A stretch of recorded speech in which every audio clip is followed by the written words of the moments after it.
Wrestling Perspective Podcast. I'm Dennis Farrell. He's Petey, the Canadian Destroyer Williams. What's up? How's she going, eh? So I just got done watching like SummerSlam 90-something, right? And the way Vince, and we've talked about these in the past, but the way Vince McMahon used to do that, it's Survivor Series, I love that. Dude, he was a great commentator. I don't care what anybody says. Like, he showed so much enthusiasm that you don't see in professional wrestling now. Like, he's almost like the closest that was like him. And, you know, he was a color guy, though, was Don West. And Don West, like, it didn't do play-by-play, but, man, he was just, like, screaming all the time. But it was like an enthusiasm. I love that. It made me excited watching as a fan. So I love Vince McMahon commentary. So we're pre-recording this in all fairness and openingness to our fans. You're listening to this on Thursday night. We did this on Monday. So we know that you guys know everything about Backlash, but we wanted to talk about a little bit. And let me tell you something, Petey, and it really hit me last night when I was watching Backlash. I didn't plan on it. It didn't interest me. This was one of those Passover pay-per-views where they're just trying to get on to the next phase of the Superstar Shakedown and finally move forward or progress in storylines. So there really wasn't anything in this that was going to move forward because it just felt like it was one of those stagnant pay-per-views that they're just having a pay-per-view to have a pay-per-view. Yeah, I mean, and it hasn't always been like that. Like, I remember the pay-per-view after WrestleMania, probably, 15 years ago or so. They used to be really good because it's like, okay, there's new storylines starting, there's new guys, all that kind of stuff. That one guy didn't win the belt at WrestleMania, but, now he's winning it at this pay-per. It used to be good. Mm-hmm. And now it's like, okay, this is, it almost feels like a filler one to get set up for, like, Money in the Bank or whatever big one's next, pretty much. Here's I sent out a tweet, and this tweet kind of got a lot of traction, and I was a little bit shocked. It seems like now, once WCW went away, WWE, WCW, or any other real wrestling promotions ceased, and I know it's budgetary, doing the specialized entrance ramps, the specialized stage, old Halloween Havocs and all kinds of stuff like that. Maybe you see that when they go over to the UK and they may have a couple double-decker buses up on the stage or something. But once the Monday Night Wars were over, that was a budgetary cut that went away. Now, other than WrestleMania, every pay-per-view feels like a Raw or SmackDown, just with a different color scheme.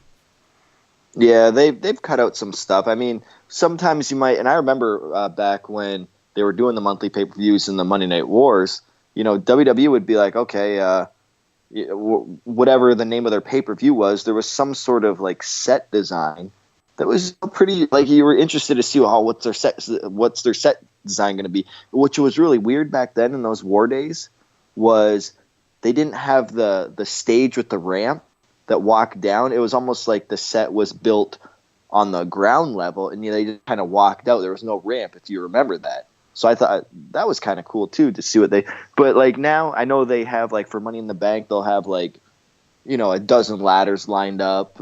That's about the extent of it. And they don't even do pyro anymore if you really look at it. Remember before Monday Night War Days and Nitro, the show starts off, they show the crowd with all signs and all this pyros going off and stuff and people are cheering. They don't do any of that anymore. So I don't know if it's a budget thing or if they're like, this is unnecessary, we don't need pyro. Let's just keep it simple or whatever the case may be. We could do everything with a video nowadays. The pyro, they had some at the Greatest Royal Rumble. Other than that, yeah, there just hasn't been. It seems like the bells and whistles are gone, and I'm okay with pyro. That should be a special attraction kind of thing. Although I feel like Brock had it a few times on this run, right? Maybe on those, like, I know in you saw the Greatest Royal Rumble. I mean, they had pyro. They went to their helicopter cam or whatever they had. There was pyro going on outside and, like, on the roof of the stadium and all that kind of stuff. But it seems like, at WrestleMania they'll throw in some pyro too. But I mean, he didn't. It's rare. If somebody does get pyro, it's pretty rare nowadays. Here's the thing. They actually didn't have a helicopter. I think it was a guy named Eddie with a selfie stick. That's a really long selfie stick. What we use is you know what we use, like if you ever see some of our stuff that we film, like back down Florida, right? Mm-hmm. We were like, oh, where's it going to be? Is it going to be here? Is it going to be this city, this country, whatever? And you know, when we were filming like outside of Ottawa and stuff, it was a drone. That's all we used, a drone. And then we just kind of like you know, like sped up the speed of the tape or whatever the case may be. So that's all it is, a drone. And so you can do all those kind of cool shots now with a drone. It's like really, you don't need a helicopter. It's really inexpensive. Wasn't well, you went in Impact when they were doing the Ultimate Deletion stuff, but a lot of that was still shot with a drone too.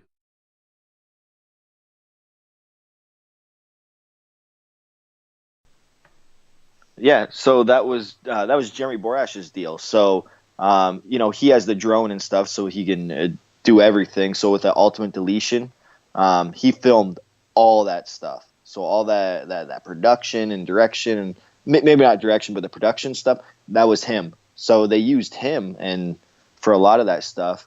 But we have another guy now. He's really, really good at getting shots, and he could do it really quick with his camera. And we're like, okay. He's like, oh yeah, I need a close up here, and then he'll turn and be like, okay, one more close up here, okay. Yep, okay, I got it all. And then you'll see the finished product, and you're like, how does he go through this? Like he has a vision in his head of how he wants it to look, and he just films it like that and really quick, and it looks great. And I think Jeremy Borash is the same way. So some people, and I'm trying to get like that, you know? This is going to be a loaded question, and Okay. might be tough to answer.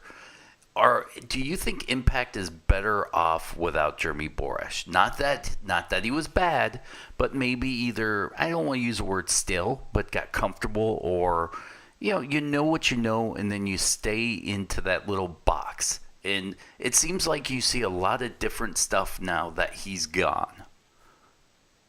Yeah, that is a loaded question. That's good. I would say there's pros and cons.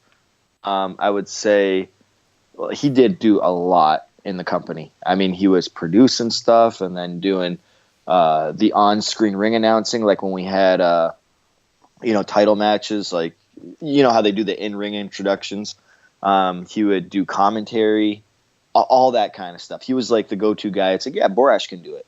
But like you just said, like sometimes you're like, yeah, Borash, film this. This is what we need, and he films it a certain way, and you just accept it. So maybe he knows his way, how he likes to do things, and then that's the final product.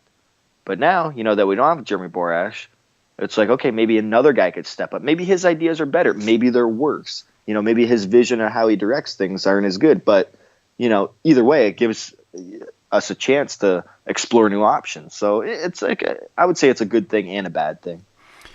Okay, that's interesting. I might poke into that a little bit later down the road, but that's actually a very ride the fence kind of answer from Petey Williams there, just so you know. Well, I mean, because he did do a lot, and he did like the Ultimate Deletion thing, I mean, they pretty much, when they did the Hardy Compound thing for WWE, it was almost like the exact same thing. So, it was good enough that WWE wanted to do it too. So he had a lot of good things. But then again, how can you grow if you're always doing the same thing over and over again? So, and it's good to have other people have opportunities pretty much. They might have a better vision than anybody else. I mean, if you look at quarterbacks in the NFL, sometimes they're holding the backup quarterback back. And then once that guy retires or gets hurt or whatever, and that backup quarterback comes in, he's breaking records all over the place. So sometimes it's better when people leave. Let's be a dead horse here when we talk about Roman Reigns, which will roll us into Backlash here, where we're not going to really break it down, but we'll talk a little bit about the highlights here from at least my point of view. Let's start with Roman Reigns, because it's been a hot topic here. And I'm open with my like of Roman Reigns. I don't hate Roman Reigns. I put out a tweet, And full disclosure, the tweet said something along the lines, I think 70% of Roman Reigns' problem is I'll blame, WWE creative. The lack of change when he left the Shield. Same music, same look, same moveset, nothing different. Match placement, especially on Backlash, where I don't think people would have had a problem with Roman versus Samoa Joe if it was the second, third, or fourth match on the card. Instead, it closed out the show, and they had the WWE Championship between AJ and Nakamura, second or third, towards the end. I think a lot of that stuff is making Roman Reigns look bad. I don't know if you turn him heel or if you keep him face, but I do know you need to make a change. And at this point, you need to make a drastic change, because no matter how many promos he cuts about how the office is after him, or Brock's Vince's guy, we know he's Vince's guy. I'm okay with it. I understand wrestling, but you have to do something now to counteract this. Would a heel turn do it? Well, they're booing him anyway, so it would fall right into place. I think creative is to blame for this whole mess. Oh man, there's so much to this. Well, first, just the placement on the card. We'll start with that. I'm looking at the card, and a lot of times I don't know. WWE has so many people working for them, but I know, for example, like at Impact, we'll sit there, and then we'll say, okay, here's our potential, pretty much Slammiversary card, which is in July, and we book towards that card. So they would do the same thing, right? Mm-hmm. Now we have the card and in front of us, and okay, we have, let's say, 9 matches. Well, okay, then this match gets cut, or well, let's add this match, or this is working, whatever. So we pretty much have the potential, like 8 matches, whatever the case, whatever it's going to be. Now, what we didn't talk about is which match is going to go first, which match is going to go second, which is good. So that comes like later on, of like the placement of them. So I don't know if they, like after WrestleMania, they sat down, or even prior to, they were like, okay, this is going to be our Backlash card. Okay, great. Let's do that. Let's start booking towards that. And then when it comes time to actually, like probably the week before, like, let's place the card, let's time out the matches, all the segments, all that kind of stuff. Where's everything going to go? They were probably like, oh crap. Well, we're going to have AJ and Nakamura. I mean, I don't know if they fell into this because they seem like they wouldn't, because they have so many people that are involved in this. But they were like, how are we going to put AJ and Nakamura last for the title, which it should have been, but then have that double nut shot with a double, I guess, countdown or count out or whatever you want to call it. Like they couldn't make the 10 count. Which was stupid, by the way. Now they've turned a much weighted rivalry into a circus with all it is nutshots. And excuse our language if there are little kids watching, but at this point you need to know what a low blow nutshot is. It's turned into a crap show. Petey, I mean, really? AJ's supposed to be a face, and he's doing heel tactics. I get that there's some irony, because that's how he won the championship last year with a low blow, and maybe he's going for the low blow to get the heel back. But that one step, punt the ball, kick, and they both do it at the same time. You got to be kidding me! They're turning this amazing opportunity for a rivalry into a clown circus. Yeah, I mean, I don't agree with how they're using, nuts to tell a storyline. I mean, I don't know where they're going with this. But, yeah, I mean, they could just go there. Hey, guys, have those matches. Remember when, like, Cesaro and Sheamus, even though there were 2 guys Cesaro I cared for, but Sheamus I didn't care for too much. They had that best of 7 series, and I'm like, man, we're going to have to watch 7 matches best of 7. We're going to have to watch 7 matches from these guys. But they actually put on, I'm like, wow. Like, they exceeded my expectations. They actually put on and built some pretty decent matches, and it was just straight up brute force and wrestling. Like, that's all they did. And so I don't know why they don't think that Nakamura and AJ can't do the same thing. So, no, I don't agree with, that finish. But then again, I don't know where they're going with all this. Like, obviously, there's going to have to be a rematch. And to my understanding, a no DQ is like there is no 10 count, right? That's what one would think. Really, a 10 Yeah. count on a no disqualifications match? So I don't know if now they're going to have like a last man standing match where somebody has to make the 10 count, but then I mean, I don't know where they're going with that. Can I put on, and I don't want to cut you off here, but I got to throw this in right now because this reeks Bret Hart versus Goldberg all over it. If you remember WCW when Bret Hart quit, Goldberg went for the spear. They both laid down for like 10 minutes, and then Bret Hart got up with the steel plated vest thing. This is what's going to happen. Absolutely, I remember that, yeah. This is what's going to happen is because someone's going to go for a nut shot, or there's going to be a double nut shot.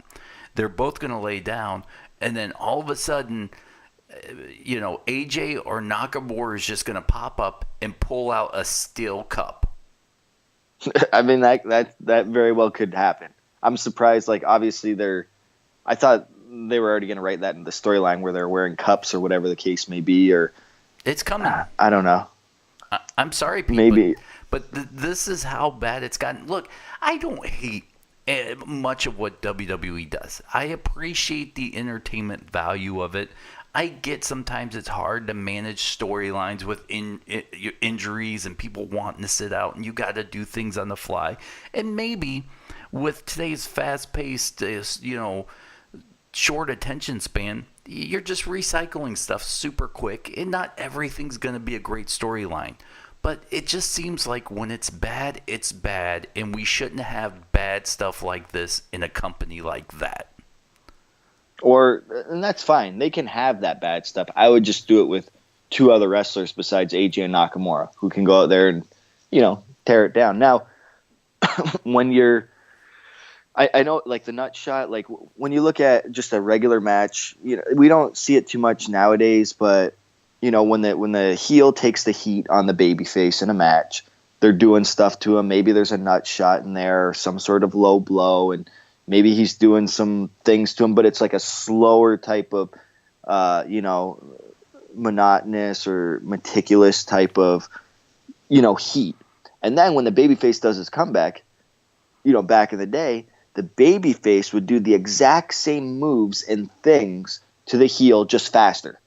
Like he would, and then it would end with, like, say if it was a nut shot, the heel would end up on the top rope straddling it, and then it was almost like the finish of what Big Cass did at the Greatest Royal Rumble. Somebody got crotched on the top rope, and then he kind of like made him ride the top rope, like hitting his nuts, and then he flew outside. That's a total babyface thing that they would do, like to pop the crowd and stuff like that. So I understand giving the babyface giving the heel a nut shot because he's getting back at him. But that stuff's almost dead nowadays. Like, you don't see that in a babyface comeback anymore. It's just like, oh, let me get my moves in that I usually get that are cool. It has no rhyme or reason for what the heel just did to the babyface. It doesn't happen anymore. We're not in that era. Are you trying to implement that into your agenting? How do you even say that? What are you? As you agent? Are you agenting? I guess agenting. I'm an agent to the match, I guess. Yes. Are you trying to implement that when you were doing your agent job? Not so much. Why? It's just because, like I said, that doesn't really... I mean, maybe it's something that should be brought back. But, like, if you look at... Okay. Well, you're in a position to. Yeah, and I'd love to do that. And I've done it, like, in matches, not recently, like, with guys like Austin Aries and stuff who like that old school type thing. Like, oh, I have a good idea for your own comeback. Because usually, when you put together a match, it's like this. Say if I'm the babyface and Dennis, you're the heel. Right? Of course I'm the heel. Of course you would be the heel. We might get together, and then usually you as the heel, or just us opposites, we wouldn't call each other's offensive maneuvers, right? It would be, you would say something like, Petey, what do you want to do at the beginning? We might come together and figure out something, but what do you want to do for your shine? It's when I get up on the heel. And then I would say it, and then the heel would be like, okay, yeah, that sounds good, or whatever. You figure something out. And then for my comeback, okay, what do you want to do for your comeback? And then I would tell you my comeback. You wouldn't dictate what I do for my comeback or whatever the case may be. So it's almost dead now because people are like, I just want to get my stuff in, pretty much, which isn't really professional wrestling. But, I mean, that's what I guess people are cheering for nowadays, and that's what makes what the fans think are good because, oh, my, that guy's such an incredible athlete. But there's no storytelling involved in it. But that's why AJ is so good because AJ can do anything that all those athletic guys can do. It just he takes his time, he puts it in the right place and makes it mean something. So, I mean, maybe we have to get back to that. I mean, it's almost like a dead art doing that, but I love it when I watch it and I'm like, wow, that guy's giving the heel back exactly what, he took from him during the heat. Like, I love that stuff. No, I'm with you, but like I said, you're in the position. Go out and start trying to bring it back. Maybe it works, maybe it doesn't, but now you're not Petey Williams on the podcast complaining about it. You're trying to do something about it. Yeah, it would be great. I mean, I would hope that the fans would still be into that kind of stuff. I mean, and that's the thing. If you were to put a 1988 match in front of a crowd now, I mean, like, and you do it. You go back and you watch matches from the 80s, like, WrestleMania 6 main event, Hulk Hogan versus Ultimate Warrior. Remember watching that at the time? You were like, man, that is the best match I've ever seen. But now you look back on it, you're like, wow, they really did nothing. I mean, they literally didn't do anything. It was like compared to today's standards, but compared to the standards back then, they did everything. Well, so it's a different time and different era, and you don't know if fans are going to be into it anymore. They're just so much smarter. Well, go back and watch a Raw from the early Raw's War or the main event. Those shows are structured around interviews and I guess you would say squash matches. That's all those shows were. Yeah, and I mean they would save like the big matches for the pay-per-views or whatever the case may be. That's back when you can build for like 4 months an angle or even longer. I mean, I still wish we lived in those days because, I mean, that's when I think everybody really liked wrestling. But the way Impact's television schedule is, I think that's prime for old school storytelling. Yeah, and I remember, now a little sidebar topic, and I think you were with me up in Bay City. Remember when we saw the Brooklyn Brawler? Yes. Were you there with me? I was. Yes. So he came up with me. He said he's going to have this new local TV show or whatever the case may be, a wrestling show, right? What channel is that on? And I have no idea. I don't even know if it's happening or has happened, whatever. But I'm throwing shade at the Brawler for no reason.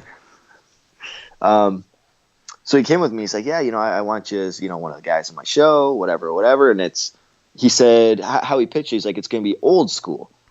Like, say if you're like one of our top baby faces, we'll set you up like every week.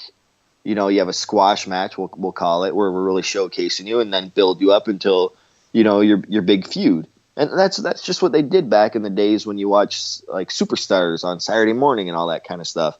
And I'm like, I love that stuff. I love when they used to do that stuff. It's just that look at it nowadays. Like you have like the guys like the Bludgeon Brothers, you put them on TV and then they do a squash match or two and then they give them an actual match. But you can tell that people really aren't into the squash match. They're like, okay, those are their moves. Okay, this is just getting set up for something down the road. It's just it's tougher nowadays is what I'm saying. I wish we could go back to that, but it's pretty tough. I'm getting to the point now with the podcast, and now that I'm a glorified manager, I don't want to brag or anything. Haven't done it yet, but I'm not letting it go to the top of my head. But I want to be a booker somewhere. Like, part of me wants to reach out to like Clash or XICW, or probably not XICW. That doesn't seem like that would be conducive to a guy who's trying to learn how to book. But I want to.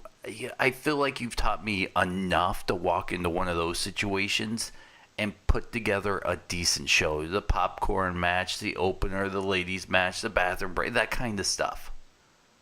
Yeah, and I mean that's booking an indie show. Booking an indie show is relatively easy, but like even when I was sitting in the room at the Impact tapings, going over rewrites and all that kind of stuff, and there's just so much you have to take into consideration, how you structure, like, you know, just where segments are on the show. You can't have certain segments follow each other because it's too heavy, or like it's a lot to know. And I'm still, like, obviously I'm still learning and stuff, but it's a lot tougher than people think. I mean, yeah, booking an indie show I would say is easier. It's easy because pretty much any wrestler that has, you know, some friends to book a wrestling show, an indie show, can book a show, right? Right. To make it good, though, the ones that are successful, that takes somebody a little bit smarter. But it's still not writing television. I mean, writing television is like, it's pretty tough, I'll tell you.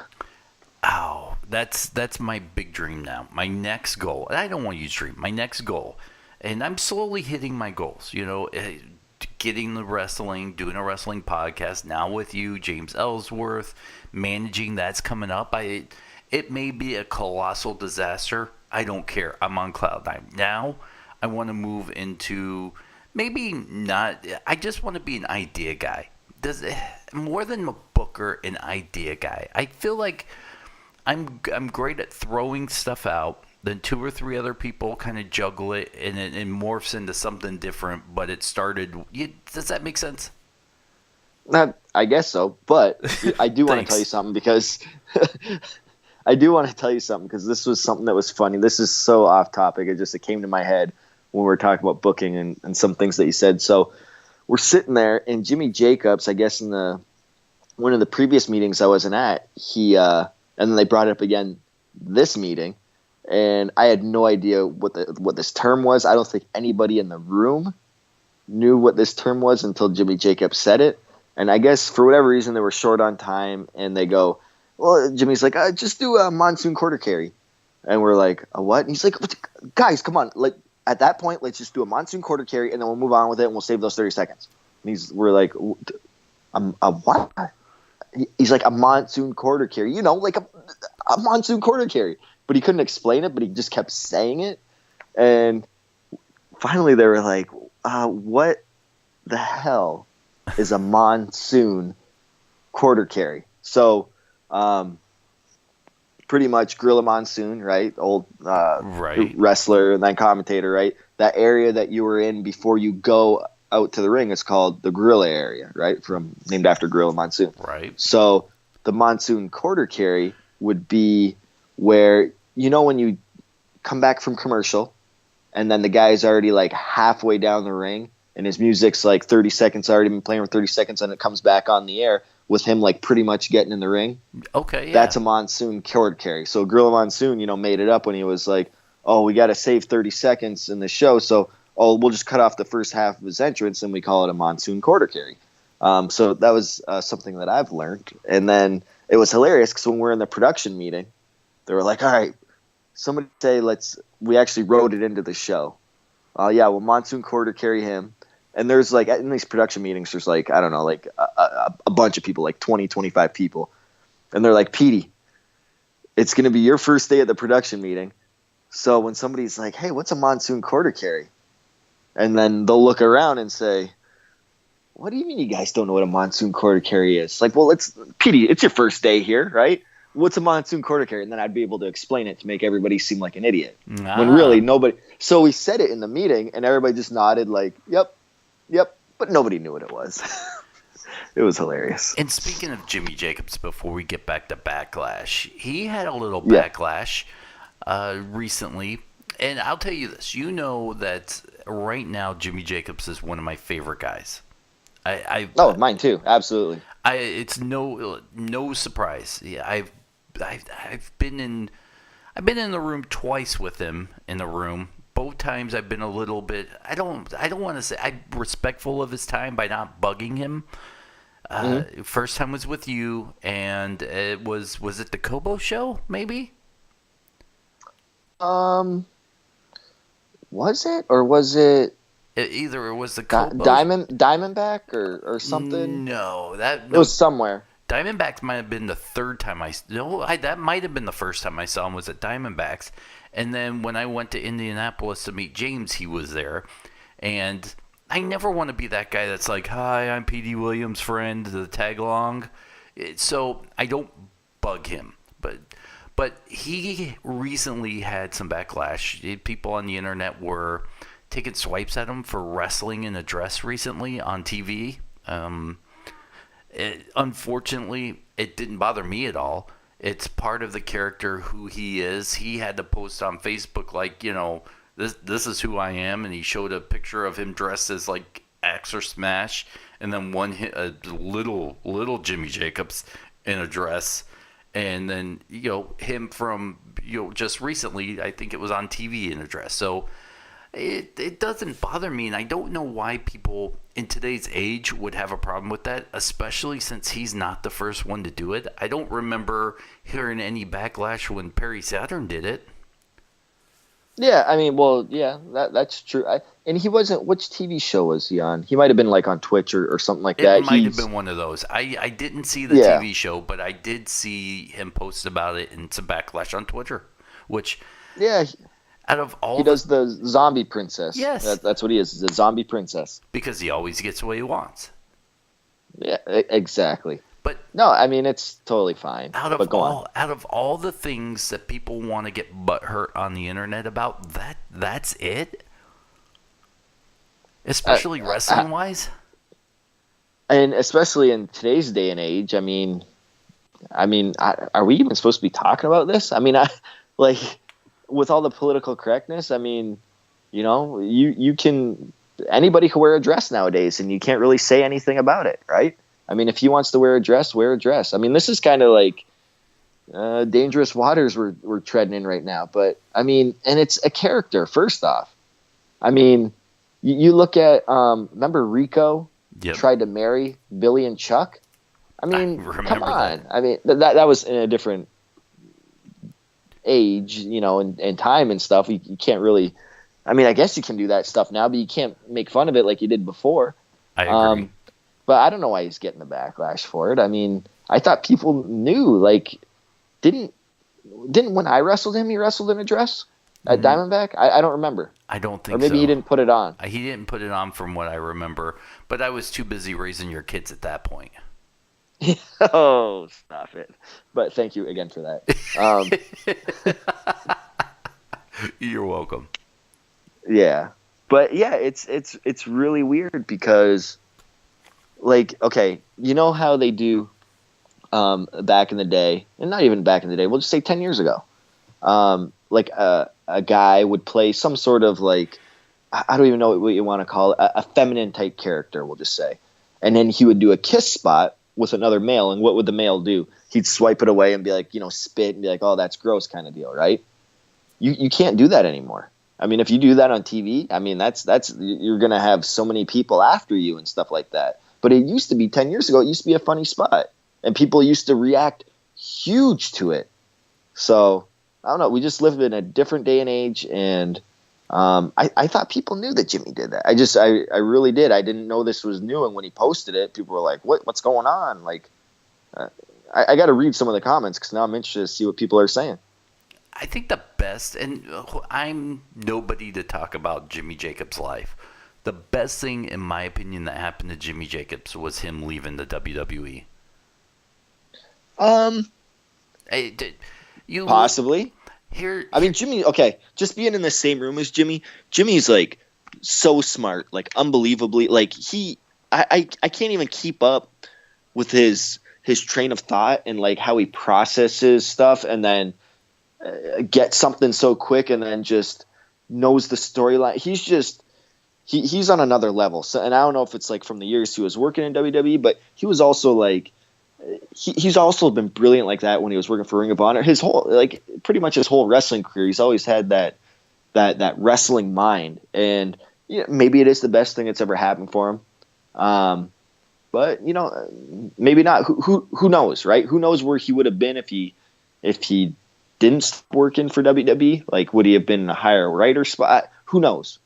But it seems like he's doing pretty well without him.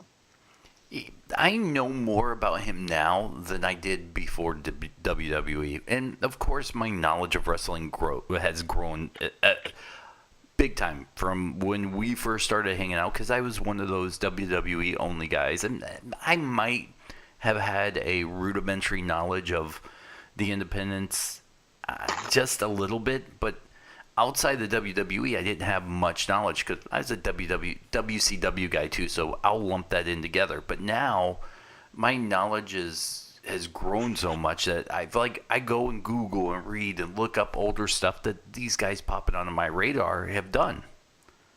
Yeah, and I mean, and that's just like the one conversation. I don't know if you remember this that we were having the other day. You were asking about like working in other countries and stuff like that for different types of, like the psychology and stuff. And I remember you asked, you're like, hey, do you switch up your matches and how you do things when you work in different countries? Remember asking that? Nice segue. I do.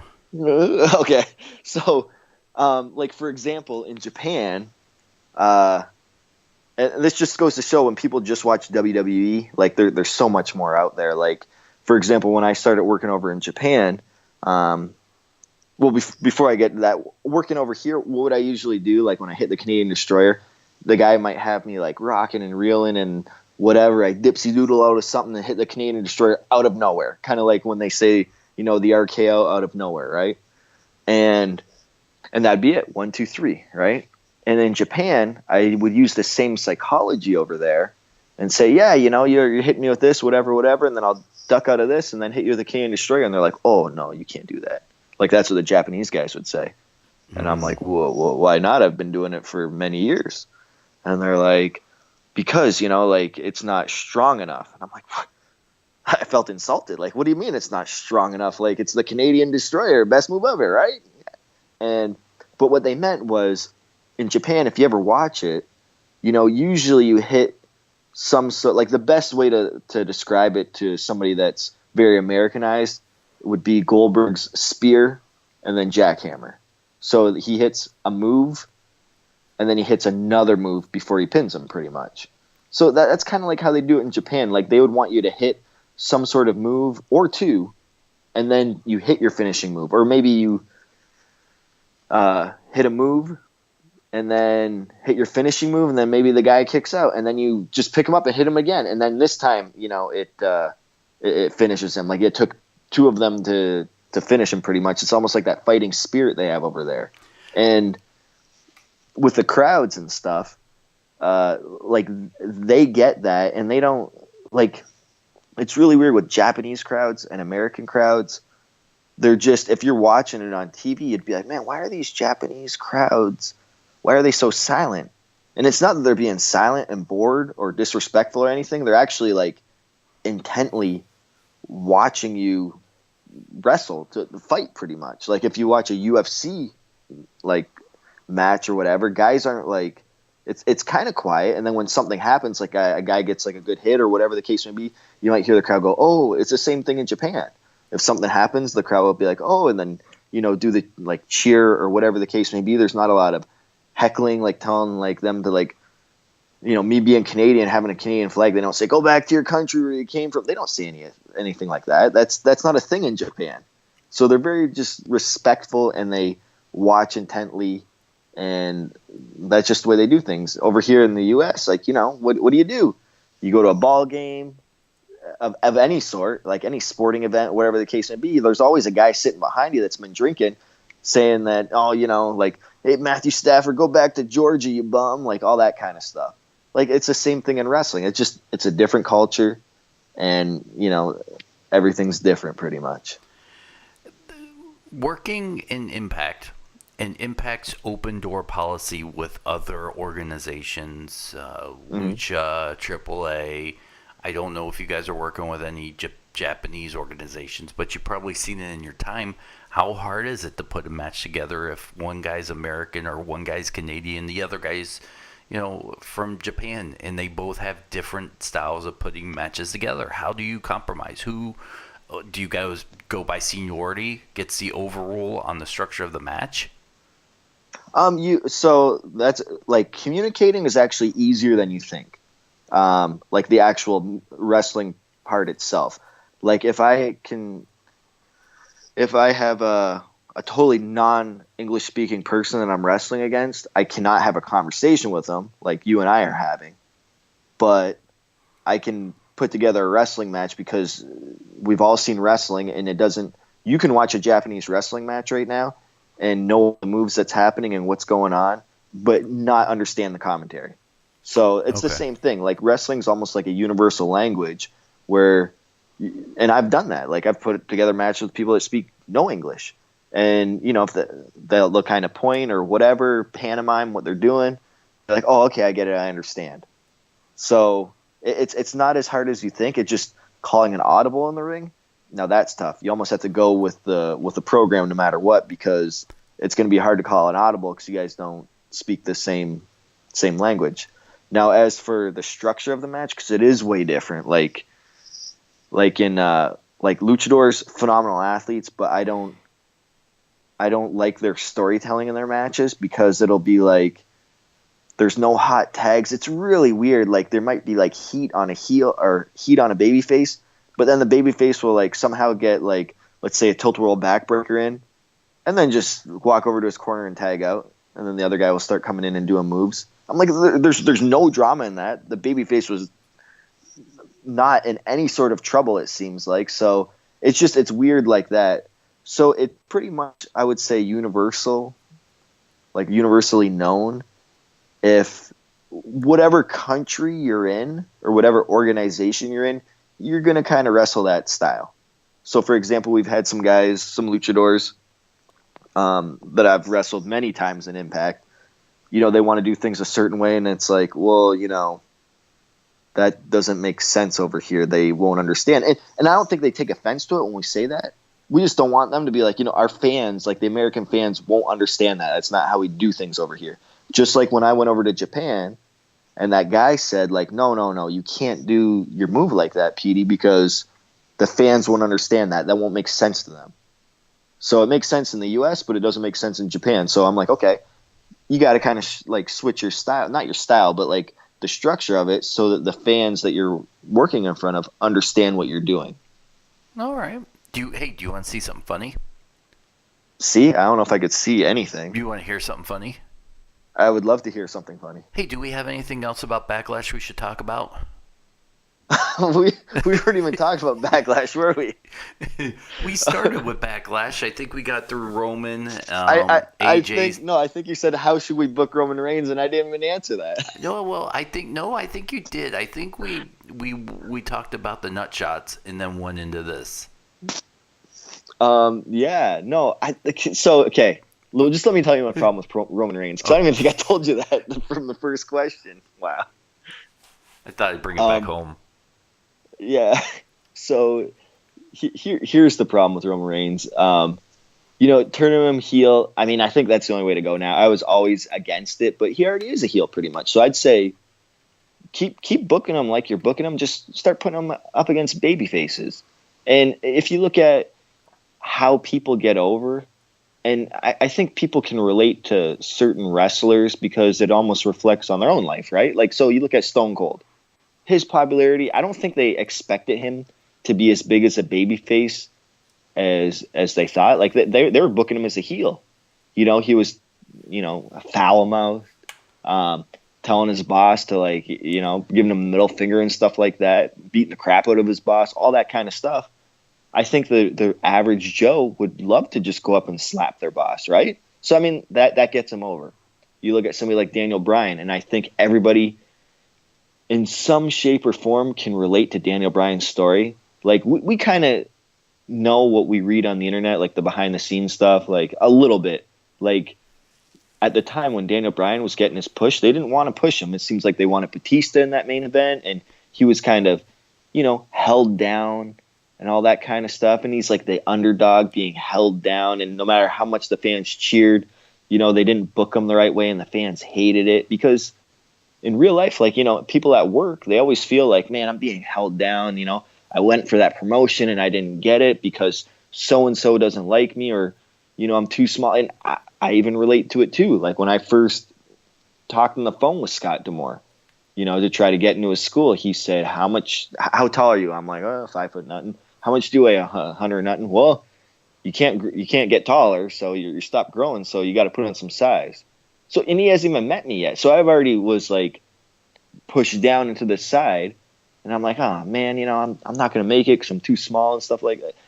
You always feel like that. So that's why I feel like people can relate to Daniel Bryan, because they've been in that situation before where they were the underdog that nobody wanted to, get behind and all that kind of stuff. So with Roman Reigns, Roman Reigns is like, if you look at him, how he, presents himself, how he carries himself, how he talks, everything, that was the typical jock in high school.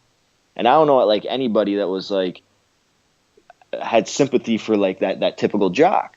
Like it wasn't like, oh man, I need to cheer for that guy, because no, usually those were the guys that were the bullies at school and stuff like that. So nobody can really relate to Roman Reigns, and that's the problem with making him a babyface. It doesn't work. It only works if he's with the Shield, but look at what you've done to his other Shield members since they left. They all have theme music, and they both have different move sets now. I don't know if you could really say Ambrose has gone through a image change a little bit, but he's had some different shirts and whatnot. He's had some different attitudes as it goes towards his character. Rollins has had overhauls in everything. So too bad Roman Reigns was the only one that nothing changed. He got stuck with that Shield look, feel, nothing changed, and I think that's what held him back. No, that's a possibility. A shot in the dark, this is what they should do. And this is how they because it seems like people want to see the Shield. They want to see, like, the actual group. Like that's the only time Roman was getting cheered, pretty much. So what if you put Roman Reigns in a suit and tie, with some glass on or something, maybe his hair like all done nice and stuff, and then he was like a corporate stooge for the longest time, and people boo the crap out of him. And that carries on for months. And then the minute he rips off that suit and takes down his hair and takes off the glasses, and he has his old Roman Reigns gear on, then maybe people might cheer. I'm just saying. So sometimes you have to get away from what you're currently doing now, so that when you bring it back later, people are like, yes, you know what? I did like that. Because the Shield, they were pretty much just getting hot when they separated them. Mm-hmm. And then when they made their return, then they were like super hot. They were more over than the first time. So it's almost like you have to like totally do something different with Roman Reigns and let the fans hate it. And then him go, this ain't working. And he goes back to his regular self.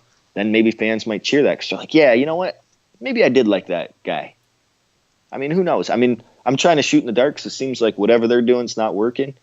And I think just making him heel. Like, I think the best booking scenario would be for somehow he get the title, and then he wrestled Daniel Bryan at WrestleMania and let have that match, and he play the heel and Daniel Bryan play the babyface. I would say that's probably the best scenario that WWE can have. I disagree. Okay. I don't want him to beat Brock Lesnar. As we said several podcasts ago, Roman Reigns, like Hulk Hogan, needs that one guy, which was the Ultimate Warrior, that he just couldn't beat. You throw out the one time in WCW. I'm okay with Roman Reigns not being able to beat Brock Lesnar. I think you put him with AJ Styles, where AJ can get an amazing match out of anybody, and he almost, it didn't make Big Cass look good during Backlash, but he could almost get a good match out of anybody. And if you're going to highlight Roman Reigns as a heel, and I get that they're both on different shows, there are ways you can write around that. I would want to put him with one of the top guys that makes him look so much better. So are you saying put him with AJ? Yes. See, and remember when AJ first got there, and he started Roman Reigns was the champion, and they had like 2, maybe 3 pay-per-views against each other, matches, and they were like some of Roman Reigns' best matches ever. Like they were great. So I agree with you on that. Like I mean, I'm just trying to do something different that the people really haven't seen before. But that's been so long ago. People have forgotten about that. I forgot when you just mentioned. I go, oh yeah, that's happened. No, I remember before AJ won his first title, that was just like he was trying for it, and I want to say, how did Roman lose it? I can't remember, but AJ won his first title off Dean Ambrose. So, man, I'd have to go back now, and it's only been like 2 years too, and I can't even remember. Wow. All right, let's wrap this. Let's wrap this up and send this home. Petey, we got a lot of promoting we have to do. Guys, anyone who downloads, as we say many times on Facebook or Twitter, shout this podcast from the mountaintops. Tell a friend, get on any social media platform that you're on. I don't care if it's Friendster, MySpace, or even Grindr. Get on there and tell your friends about our podcast. That's how we grow. It's not a secret. It's okay. You can let anyone you want know. Here in another week or so, we're going to start giving away these pictures. Petey, why don't you tell them about the autographs? Yeah, so we have some autographed pictures of myself. I'm sure you got some of James as well. I do. Yeah, so we're going to do some contests that we'll come up with. And, the lucky winner will send you autographed 8x10. They're the official Impact ones, too. So, I mean, professional, photographs and stuff like that. And, usually they have some pretty big value to them, but we're giving them away for free. And the cool thing about these pictures are they're personalized for the podcast. It's thank you for listening to the Wrestling Perspective, or in James's case, and you can find it on the same feed as you're listening to this on, the Duhcast with James Ellsworth. They both kind of thank the fans for listening to the podcast. Yeah, absolutely. I mean, we wouldn't have a podcast if we didn't have listeners to listen to the podcast. So we're really, really appreciative of everybody's support. And so what we're pushing right now, we just started a YouTube page. If you go over to Wrestling Perspective, what we do is we are throwing the podcast up there. And then I think we'll do some videos. I'm going to try to do some pay-per-view recap stuff. Yeah, we're going to try to do some different stuff over there. So go look up Wrestling Perspective. Subscribe to that channel feed. Our Facebook page, Wrestling Perspective. If you go over there, the podcast links are always there. You will get a heavy dose of a bunch of good guys that are running the page. Sharpshooter Steve, Russ. They'll be doing some content. I'm actually going out with or Steve tomorrow, and I'm going to talk him up about doing some Facebook Lives after Raw or SmackDown because he watches them live. So we are trying to put together a pretty good community with you, the fans, driving conversation on both these podcasts. So we really need you guys to subscribe and like and go over to the Facebook page and Petey, the website too, WrestlingPerspectivePodcast.com. That's where all the links are to everything. If you listen to your podcast there's probably a link there. If not, you can Google it. Awesome. I don't know what else to say. You said everything, man. I mean, I'm trying to think. I'm like, what did he miss? Nope, that's not Dennis. He doesn't miss anything. I'm the master of promotion. I guess so, man. You're going to be a great manager on May 19th. I'll tell you that. Yeah, if once we find out what we're doing. Oh, can I tell you my idea real quick? Yeah. So, I think I've been teasing telling you this, but I'm thinking that the only way it works is if I'm a bad guy and I'm like a fake rich guy, right? I mean, that's the typical easy to pull off plan A manager type, right? Right. So I'm not going to wear a suit, but I'm going to wear the second douchiest thing ever, a sweater vest. Okay. Yeah? Yeah. So you're like country club rich, right? That's what I'm going for, because anyone can wear a suit as a manager. I think everybody wears one, but you don't see that many sweater vests when it comes to managers, and that's just as douchey, right? Yeah, and like maybe we have that collared shirt, long sleeve, like button up collared Yep. shirt underneath, possibly. Maybe sleeves rolled up, like a little bit halfway up, like cuffed there. That's kind of what they do I anyways. yeah, and then get some like, oh, you should do something with shoes though. Your shoes should be hideous. Like people be like, man, what's he wearing on his feet? You think? You know? Because I was going full out shoe, and I've got this nice watch I'm going to wear that really, that really sells it. But here's the thing. I'm not going to talk to the crowd. I'm going to get into that ring if they give me the time, which we don't know what I'm doing. I may not even be there. They may be like, hey, will you go serve popcorn at the stand? That's your manager job. I don't know. But if they're going to give me a few minutes to play around and have some fun, I'm not even going to acknowledge the crowd. Like, I may get in and send a text. I may make a fake phone call, but just kind of have the mic by my face like it's just resting there. But I'm going to ignore the crowd. You should do like a Sudoku puzzle too. Do rich people do Sudoku? I don't even know what that is, but that sounds fun. You don't know? Okay, all right. I do. So yeah, maybe do a Sudoku. Okay, all right. But yeah, I want to come out with a newspaper. But I think the best way to get a blue-collared working crowd all riled up is by not even giving them the time of day. Yeah, or you should have a bunch of gold rings too and stuff like that. Oh, you probably should talk about how rich you are if you're going to play a rich character. Absolutely. I mean, that's going to be first and foremost. I'll have someone have my private jet all gassed up and ready to go. There you go. So see, now you're thinking. Yeah. Now you're thinking. So I want to throw that at you. I mean, I'd play with it. See, I mean, it would be awesome if like the guy that you were managing, his name was like Gutter or something, and he was like a homeless guy or whatever the case may be. Then how are you going to explain like, oh, that's even more heat because then you're super rich. You're not even giving this guy any. You're taking all his money. That puts like sympathy on him.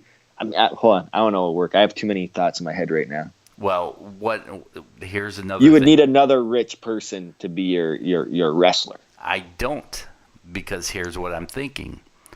If they're just throwing three people together, which happens at a lot of indie shows, I'm paying some street thug or ruffian a sum of money to rough up wrestler B over there because he has owed me money or he's wronged me or something, or he's dating my I'm not old enough to have a country club daughter, but maybe I am. I'm 40, so if I had a kid at 20, my kid would be so 20. So maybe I am old. Holy God, Jesus, I am.